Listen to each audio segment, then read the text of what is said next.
Mogoče bi zaplavil še malo v specifiko Elf Chronicles. Vemo, da plast razumevanja Skirmish Wargame je pač velik plasti je tukaj.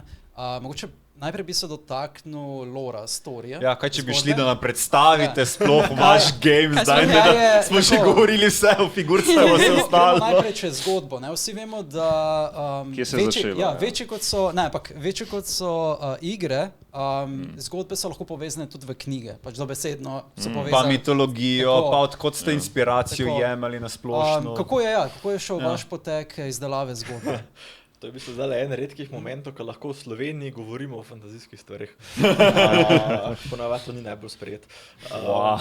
Ne, tako v bistvu... Vrhom. Ja. Začeli smo v bistvu nekako z worldbuildingom in kle, vsak od nas ima v bistvu neko svojo predstavo, kaj hoče od zadeve. Recimo, moj aspekt pri samem worldbuildingu, jaz sem hotel narediti realističen setting, ki je sicer hkrati fantazijski, kjer je tudi pač so prisotni fantazijski elementi, magija, pošasti in tako naprej. Ampak da ima zadeva realističen občutek, se pravi, hotel sem se dejansko živeti v situacijo, kaj če daš nekoga pač iz našega sveta, tja, kako bi se lotil situacije in klej nisem hotel stvari rešiti. Skaj!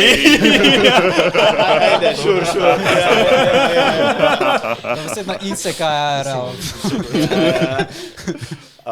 Ne, čistko pač, ampak z vidikov recimo ne moramo rešiti vseh problemov z magijo, ne? Moramo stvari pač razmisliti, kako morajo biti, kako se bojo razvijale in jaz pač sem tako pač history buff v glavnem in sem pač probal vse te backgrounde, tudi pač študije in tako naprej uporabiti pri temu in da smo pač res kot prvo, da smo recimo naredili zelo unikatne pač factione znotraj settinga, ampak da nismo zdaj tako factioni, kot imaš v dostih igrah, zdaj bo to ful kritično zvenelo, ampak velik iger, settingov pač nima necga tehnološkega coherencija, pač stvari so all over the place, samo zato, da dobro izgleda.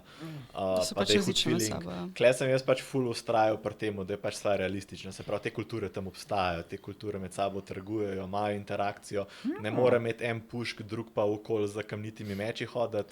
Pač to gre do te mere, da se je Žiga usedel na stol. Aljaš je prijel ta stol in ga tresel. In Žiga je probal s palco zapikati stvari, da je testiral, kolikrat lahko tale tlele na sredi, na konju, udar na potezu. Pač do te mere se pogovarjamo.